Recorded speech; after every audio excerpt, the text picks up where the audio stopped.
Hello, Lisa, and welcome to the podcast. Hi, Andy. Nice to be here. It's good to have you here, and it's wonderful. We've had a very busy couple of weeks at the university with podcast episodes all about our impact case studies, but we like to kick things off by getting to know a bit about the research journey for each of our guests. So maybe just to tell us a bit about who you are and what you do at the university would be a great place to start. Okay, yeah, no problem. So I'm a professor of social policy at the university. I've actually been at the university since 2006, quite a long time. I joined as a research assistant on a 3-month contract, believe it or not. So, and I've been based within a research unit called the Sustainable Housing and Urban Studies unit, kind of since I joined the university. So I joined as a research assistant. I worked my way up to research fellow, and from there kind of got my readership and then my chair. But I've always been based within a unit that delivers a lot of different research projects from a kind of various different funding streams. So, and yeah. Did you come into that first research assistant post? Was it a simple step for you, or were you doing something else career-wise before that? So that was kind of postdoc. So I did my PhD and I kind of did a bit of temping for a few months, and then the post came up at the University of Salford to work within the unit, and that was actually supporting some really interesting work that was being delivered around the needs of gypsy traveller populations. Okay. So I joined as a research assistant out in the field, interviewing gypsy travellers about their kind of experiences, their needs, and I spent quite a few years doing that research. Yeah. That sounds very embedded research. Yeah, it was really interesting. And it took me out and about a lot, actually, in different parts of the country, visiting people on their sites, visiting people in their caravans, I went to Appleby Horse Fair and spent time there talking to people. It was really interesting work as a kind of start to my kind of research journey at the University of Salford. It was a fantastic start. Well, we don't get too deep into methodologies much in these interviews, but I'm quite curious how you sort of see yourself as a researcher. Is it mostly qualitative research that you do? Is it ethnographic? Tell us a bit about how you approach this. Yeah, it's quality. I'm unashamedly a qualitative researcher. All the research I do is kind of qualitative, in-depth interviewing. Okay. I also have a kind of I favour qualitative longitudinal research because much of the research that I do focuses on, as a social policy academic, I'm looking at how people are experiencing different aspects of policy on the ground. And I feel like in many ways, sometimes the only way that you can do that, because there's often changes to policy, the only way that you can do that is to explore people's experiences over time. So a lot of the work that I've been doing, and particularly in more recent years, is like in-depth interviewing, but tracking the same people over a period of time. And then you can really get to grips with how changes to policy and practice really impact their day-to-day lives. Well, that's absolutely fascinating. It must take you to meet lots of very different people. Tell us a bit about the background towards the impact case study, which deals a lot with welfare and reforms and helping people to get access to support, doesn't it? Yeah, sure. So the work that went into our case study was focusing on two longitudinal projects. One was a large-scale project that was delivered over a 5-year period. The other project was delivered over a 2-year period. Again, the kind of same methodology of tracking experiences of people over time. Both projects focus on people's experiences of the social security benefit system. So looking at that aspect of the welfare state. So where people are unemployed and need to access financial support, or maybe they have disabilities or health conditions and need to access the benefits system for that reason. So our projects are focused on understanding experiences of the benefit system, but it's particularly important because there's been significant welfare reforms. Since 2012, we had a Welfare Reform Act, and that has fundamentally changed the benefit system with the introduction of universal credit, which people may have heard of, may be aware of. It's been in the media, discussions about that. That has been the biggest change to the welfare system since the post-war welfare state was developed. And the research that we've been doing is to try and understand people's experiences of this fundamental shift, and particularly those people who have more complex needs, because we understand that some of these reforms can impact disproportionately on people on particular groups of people that might have physical, mental health issues, people from particular groups. So these are there was two projects that fed into that impact case study, both of which have kind of significant data sets tracking experiences over time. Now, those major changes that were taking place around that period, the Reform Act and universal credit, were the sort of anxieties about those changes very present from early on, or how soon did you as a researcher start to think we need to keep an eye on something here, or there's some awareness that there's some problems emerging out of those reforms? I think kind of from the time that we knew that universal credit was being developed, and we could see some of the things that were going to be coming about as a result of universal credit. Very early on, we realized that we needed to be looking at this within the work that we were doing. So because universal credit is very different in many ways. So it's a digital by default system. So it's a move away from paper-based ways of looking at what people are doing to actually people having to fill in an online journal, be monitored through online systems, which can exclude particular people, who don't have that digital literacy. But also with universal credit, it's been a real shift in what we call the conditionality within the benefit system. So benefit systems have conditionality by nature. So conditions are attached to you receiving financial support. So there'll be kind of behavioural expectations on you to apply for a certain number of jobs, turn up for work-focused interviews, take part in training and things like that. With the conditionality within universal credit, that was really intensified and increased for people. So under universal credit, it went from, for example, applying for a certain number of jobs to actually being asked to spend 30 hours per week demonstrating that you were doing work-related activity. Wow. And that could then be monitored online through filling in an online journal. So it really increased the expectations on people in terms of proving that they were doing things to find work. And for us, the difficulty was that sometimes people have very good reasons why they cannot meet those conditions, and that it's a challenge to spend 30 hours doing work-related activity. So once we realized these kind of changes were coming in, it was really important to look at them. And also in universal credit, again, in terms of game changer in the welfare system, is that for the first time ever, it applies conditionality to people who are actually working already. So they could be asked to increase their hours, or they could be expected to find another job, or face kind of financial penalties in relation to the support they're receiving. So it's been a really interesting shift in terms of how people are treated within that system.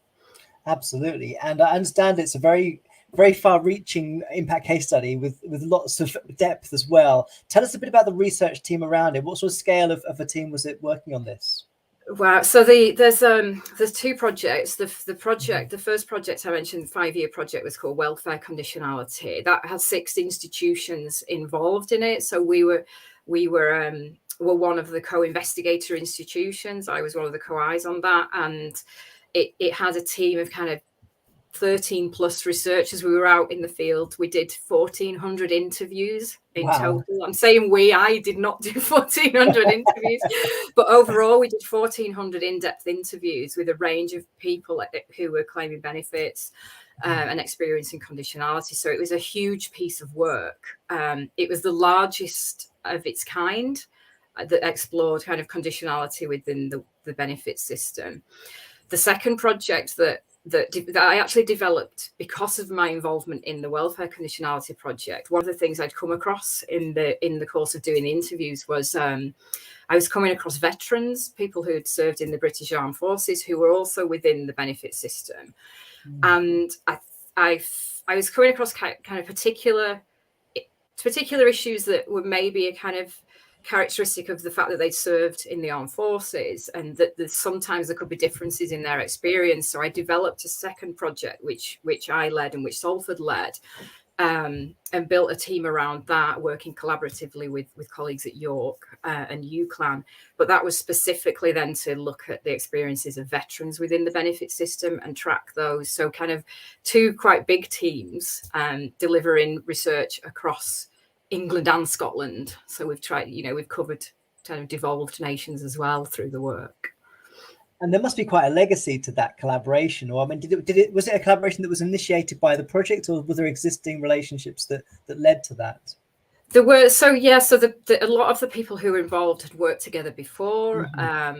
For myself, I mean, the person that led the welfare conditionality project and brought us all together was actually someone who had been the examiner of my PhD. I'd known him for so long. We'd worked together for so long. And then, so it was very nice for me, actually, in terms of to see my career development, to go from being that this person examined my PhD to now being equal partner in a huge project with him, which was very exciting. But yeah, the partnerships we had with the veterans work. I worked with the team that I work with at the University of Salford within the Sustainable Housing and Urban Studies unit. We've worked together for years. But I also kind of brought in new partners as well. So colleagues at UCLan who have expertise in relation to veterans and engagement with veteran populations. So it was working with people we've worked with for a long time, but also looking at how we can work with new partnerships around specific topic areas. I see. And in terms of then just being able to manage that, how was your specific role in that second project in particular? Because was it more management? So I think one of the things that's really challenging as a researcher, as you build bigger and bigger projects, you end up getting further and further away from the direct research itself. So I'm curious about that process where you went from, I guess, being more directly involved with interviews and perhaps overseeing the management side. Was that a transition for you, or were you doing that already in your research? I'd been doing it already because I've been based within a unit that delivers research. So I've always had the expectation of kind of research leadership, but also then supporting other projects as well. So it still enabled me to kind of support work packages within other people's projects, but also lead my own research, which I think is, it feels quite a privilege to do both of those things. Yeah. But certainly the second project, the veterans project that I developed, was very much for me to move away from delivering a work package to actually driving this project, but also driving the impact from the project. So it was really for me to shape how we could best try and influence policy and practice through this project. And it was, so yes, I was removed a little bit from the field work, although I still did field work, because to me, I can't write a report about the experiences of veterans without having interviewed veterans and being involved in that and spoken to the participants. So I do still feel like even if you're kind of managing, you need to have done some of the interviews to be able to talk about these issues. But yeah, certainly the management stuff, it was very much for me focused on the how can we actually really influence policy and practice through this project.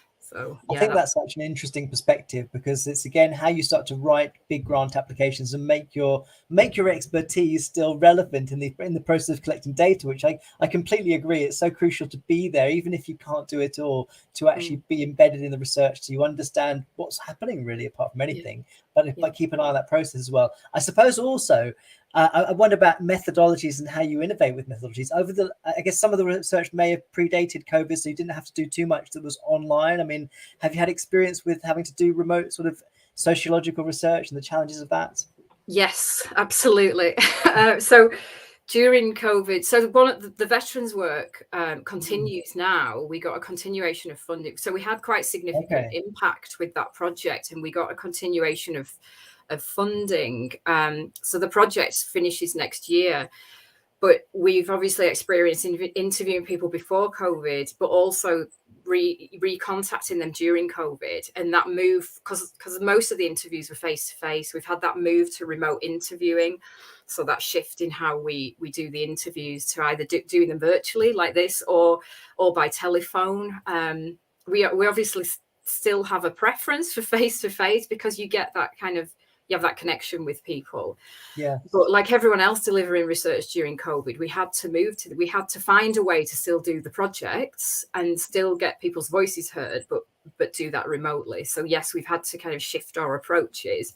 But I also led during COVID, I led a project that was funded under the UKRI COVID Rapid Response call, a project called Welfare at a Social Distance. And we were funded quite quickly to do that.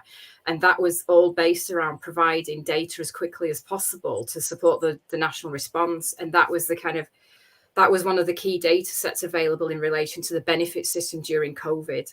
So we've kind of been delivering that for the last 2 years. And again, there was that shift to having to deliver not just the methods, but the whole management of everything being done during a pandemic and being done remotely. So yeah. I mean, that's really fascinating as well, because we often sort of think about research as a process by which we gather some data and then hopefully we publish the results of our findings. It sounds in this case that you are having to gather data and then share that with policy directly, presumably well before any academic publications. Yeah, so the academic publications were, although those will follow, I'm sure, at some point in the future, but the priority was to do our bit to support what was going on during the pandemic. You know, universal credit became one of the key support mechanisms for people who had lost their jobs during the pandemic.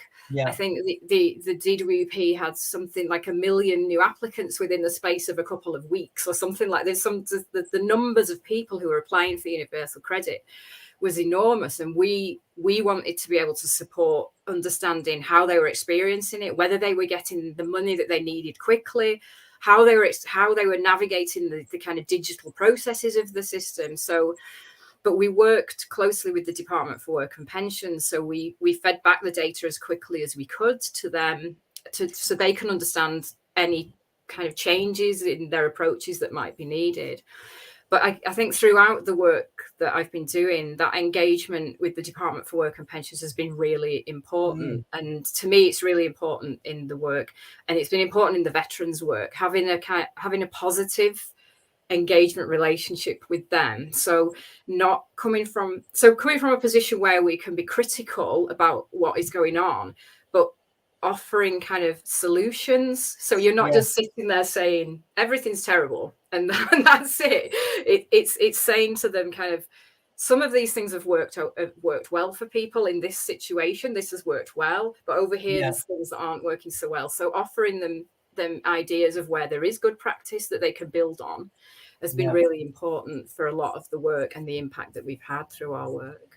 I mean, that's one thing I was going to ask as well, because obviously you're passing on data, but I imagine you're also passing on your interpretations of the data, and that's the most helpful thing for them, I imagine. Yes, yeah. So we set up an advisory group, and we've done this. I've done this on all of the projects. The veterans work has an advisory group that has the DWP, the MOD, the Office for Veterans Affairs, so kind of relevant policy practice stakeholders are there to share things with, and the same with the work we've done during COVID. It's been kind of, it's integral to the kind of the the impact that you can have is to have Yes. the right people in the room when you're sharing the data with them. And was that an unusual situation to be in, or has it been quite common in your research to have to sort of, or want to be able to share the data before you publish? Because I think for many academics, it's very unusual. But when stepping back from it, it sounds like it's the way it should be, really. As soon as we've got data and insights, we want to feed that into a system that can do something about it. Yeah, so I can't speak for others and how they approach it, but for me, it has been the most productive way to have influence through the work that you're doing. Yeah. So with the veterans work, for example, we engaged with the DWP from the very outset. They knew the project was happening. They were invited to engage with it. They've had, as a stakeholder on our stakeholder group, they have pre-publication sight of the reports before they come out. Now, that's not with a view to them being able to change anything. It's just with a view to them having a look at it and providing clarification on any kind of technical aspects around the system that they want to respond to. But it's also been a really important consultation piece around, these are the recommendations that we are going to be making here. What do you think? Are these worded correctly in a way that policymakers will actually respond to, or is this just going to land and they're going to be like, no, that's not going to, that's never going to fly. So it's been able to speak to the right people within policy circles that can actually support you with getting the impact as well. Because if you don't write it in the right way, it will just land and nothing will ever happen to it. So yeah, me personally, I like that approach of trying to engage positively, because they may not pick up all your recommendations. Sometimes we've written reports which have got 20 recommendations. They might only listen to 2 or 3, but actually 2 or 3, that's a significant thing if they take 2 or 3 things forward and change the system in some way. Absolutely. I think it's such a fascinating insight into how to work early on in the stage of research with your beneficiaries, with the people that can make use of your insights to really then have an impact on them in a very early stage. So it's fantastic to hear about that. I think really helpful also for people that are thinking about how to build impact into the research. Now, I know we don't have much time left, unfortunately, but I just want to ask you a very quick question about what's next for the project. Is it ongoing work? What's the next stage? So it's ongoing. So the work we're doing in relation to veterans is ongoing, as I say, until next year. But one of the things that that I've advocated recently and I've written about recently is a kind of a little bit of a culture shift, really, within how we deliver social security. And it has been influenced by the work I've been doing with veterans, but actually I think it would benefit everybody who is within that system. So what I'm trying to push for is the application of what they call trauma-informed approaches within the system. They use trauma-informed care approaches within other human services. So within the NHS, they have these approaches, within services in relation to homelessness. However, the benefit system has not really, it's never been applied to the benefit system. And in a recent paper that I'd written with a colleague, we talked about how actually we should apply these approaches to the benefit system and the assessments for benefits. And some of this is around providing trauma-informed training to staff. So actually when they work with people, they just think differently about how they work with people. And yeah, so what the doors I'm trying to push on at the moment are in relation to developing a project that thinks about, how can we pilot applying some of these trauma-informed approaches within the benefit system. I've got colleagues from the NHS who are very keen to support this work because they've been doing trauma-informed training within the NHS context. And they would quite happily train staff within DWP around some of these things. So that's something that I'm hoping to do at the moment. Obviously, it's quite ambitious to get a department to consider piloting something like that. But I've got the patience, and I'll keep pushing at that door. Well, that's definitely the way to go. And it sounds like a remarkable idea, I think. So many congratulations on the work you've done and for the ongoing commitment to this area, which is just in such great need of your expertise. And it's lovely to speak to you today. So thanks so much for joining. Thanks for having me. Thank you very much. Take care. Bye-bye. Bye. Bye.